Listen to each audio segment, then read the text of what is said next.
Welcome, and thank you for tuning in to ESG Talks, a KBRA podcast series focusing on environmental, social, and governance ESG. This podcast series highlights various ESG hot topics and includes commentary from prominent voices within the ESG community. In this episode of ESG Talks, I interview Dr. Greg Characklis. Dr. Characklis serves as the William R. Kenan Jr. Distinguished Professor in the Department of Environmental Sciences and Engineering at the University of North Carolina, UNC at Chapel Hill. He is also director of the Center on Financial Risk and Environmental Systems, a research center that bridges the Gillings School of Global Public Health and the UNC Institute for the Environment, and is focused on translating environmental events such as floods, droughts, and heat waves into financial outcomes.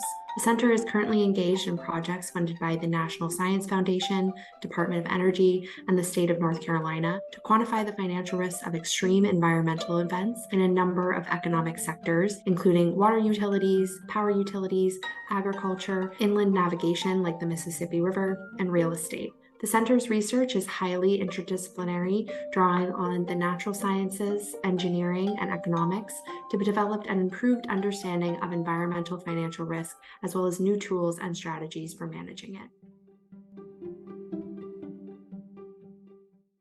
Hi, Greg. Thanks so much for coming on ESG Talks. You're a professor at UNC, but you're also the director of UNC's Center on Financial Risk and Environmental Systems. Can you talk a little bit about why the center was created and what's its mission? Emily, nice to meet you, and thanks for the invitation to be here today. The Center on Financial Risk and Environmental Systems, or COFIRES, which is our acronym, focused on translating variability in environmental conditions, things like droughts, floods, extreme temperatures, extreme wind speeds, into variability in financial metrics. And the most straightforward examples would be revenues and costs. So there's a lot of different organizations and economic sectors that are vulnerable to these environmental financial risks.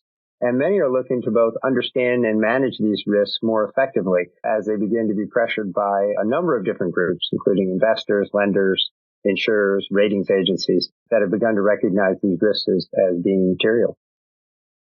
Great. Well, I think this really kind of resonates with our approach at KBRA because obviously as a credit rating agency, we're focused on analyzing exactly how ESG factors intersect with financial and credit risk. But I want to hear from your perspective, why is it so important to connect environmental risk with financial metrics? And why is it especially critical as the effects of climate change are growing more severe? The biggest driver these days is the dramatic increase in interest that's been exhibited by the groups we just described, the investors, lenders, insurance, ratings agencies, the groups that I refer to as the agents of change because they're beginning to provide incentives for people to not only understand these risks, but begin to manage them more effectively. So climate change is certainly a concern, and there's plenty of evidence to suggest that the frequency and severity of extreme environmental events, that these are increasing. And this provides an incentive for a lot of organizations to begin to think more carefully about their exposure to these risks. But really, many of these risks existed and were material even in the absence of climate change. They just didn't receive as much attention in the past. And, my perception of this is that largely senior management of many of these organizations that were subject to these risks got something of a free pass when they experienced financial impacts as a result of them. These were force majeure, acts of God. We couldn't anticipate when these would occur. And that was a reasonable rationale for many years. But increasingly what we see now is that groups are asking harder questions. Investors and lenders are asking more pointed questions. Yes, of course, these are unexpected, but it's not as though there was no evidence that events like this were going to occur. And so now we're in a position where not only are there increasing incentives for organizations to begin to understand and manage these risks more effectively, but there are some significant penalties for not doing so. And so that's really begun to drive interest in this field. That's really helpful. And I think for KBRA, our approach, we call it ESG management. So I like what you said there. It's really about that sort of active management of all of the risks that a company or an industry might be exposed to. You have a specific process at the center for modeling the linked natural, engineered, and economic systems that underlay many environmental financial risks in order to better understand them. Can you talk us through that? Sure. So our specialty in the center is developing integrated models that incorporate consideration of the natural, the engineered, and the economic and financial systems that underlay these risks. And doing this allows us to translate variability in natural systems into financial variability. So as an example, we do a lot of work with the electric power sector, and hydropower is often a significant source of generation for many of these groups. Now, certainly there's an understanding that variability in stream flow or rainfall will have an impact on the amount of hydropower that is available.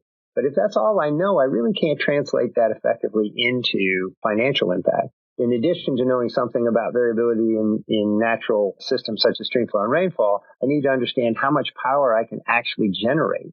And in order to do this, I need some understanding of the operations of the dams and reservoirs, which have limitations on how much they can generate. That's related to their capacity, as well as rules governing when and how much water can be released. So once I understand the natural and the engineered system enough to know how much water can be generated, now I need to understand the value of that power that has been produced. And that requires understanding the price behavior in the electricity market into which the power is sold. And this will be a function of both electricity supply, which is affected by wet or dry conditions, as well as electricity demand, which is largely a function of temperatures. Most of our electric power is used for heating and cooling buildings. Once I understand this connected system, I can give a much better assessment of the financial risk faced by a group, a power utility, and then create more effective risk management tools and strategies to help them deal with it.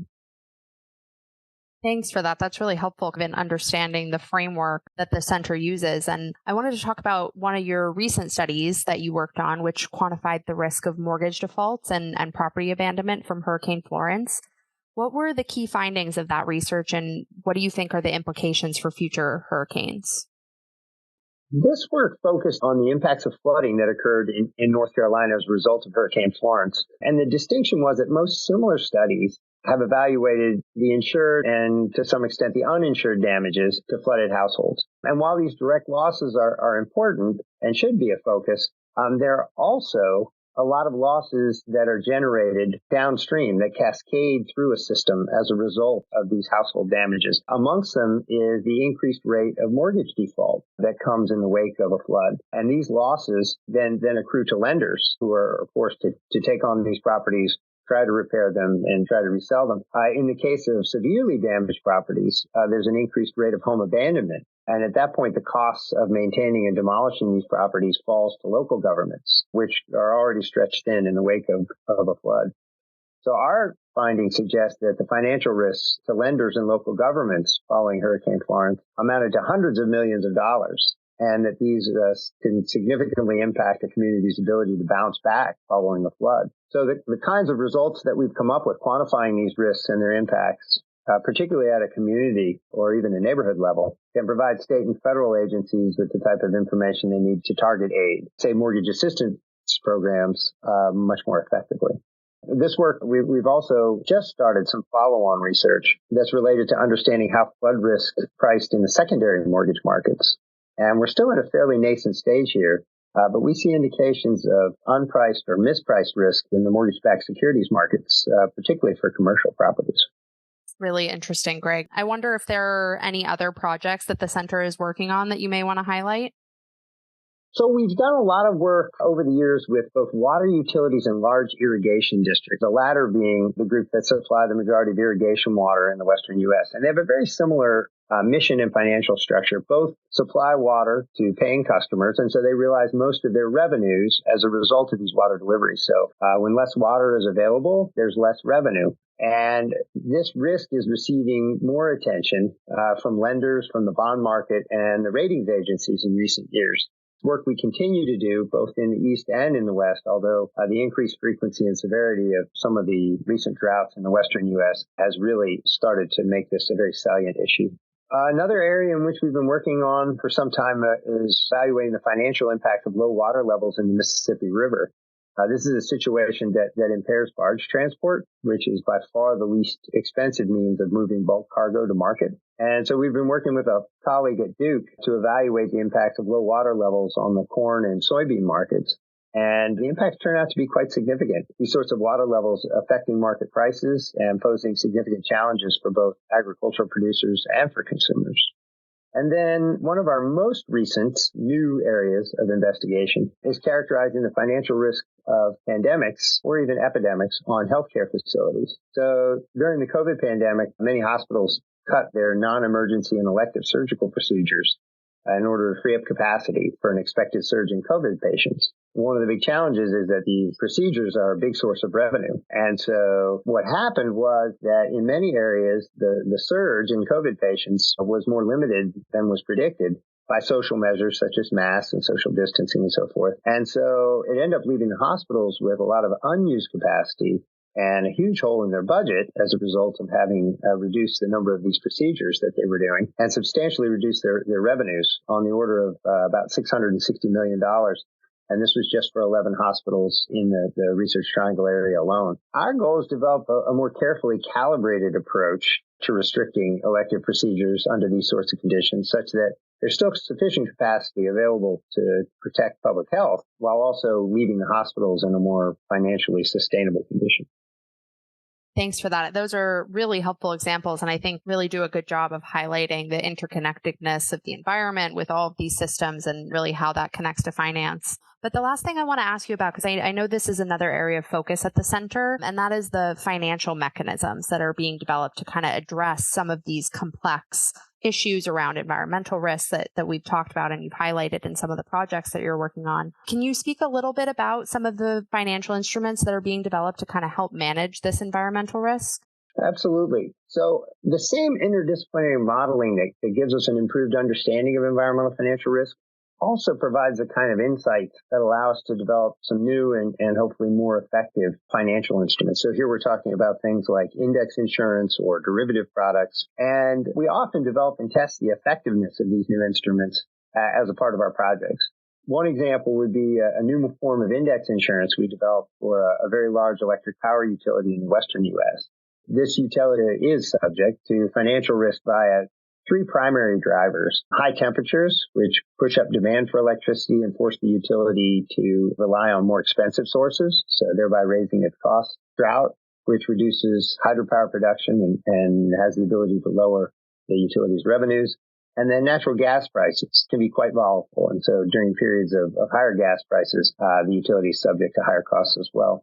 A utility can buy some form of protection in the form of an index contract or a derivative product to independently protect against all three of these events. But these individual contracts don't account for correlation between these events. So particularly something like droughts and heat waves, which often occur simultaneously. And when they do, they give rise to compound risks that create the most severe losses. We've developed a new financial instrument based on a composite index that combines consideration of droughts, temperature, and natural gas prices in a manner that accounts for the correlation between these factors. And this allows for more effective and less expensive risk management. In fact, we think that there's the potential to lower the cost of risk management by about 2/3. Wow, that is really, really fascinating. And I think connecting these things with finance and developing some of these innovative financial tools that you're speaking of are really how we're going to move forward and make progress in climate mitigation. So thank you for that overview. And thanks so much for coming on, Greg. I think this has been a really helpful episode and very informative for our listeners.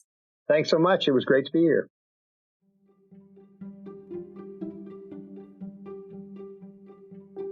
Thank you to Greg for a very interesting discussion. This concludes our episode. Please email esg@kbra.com with any questions or comments.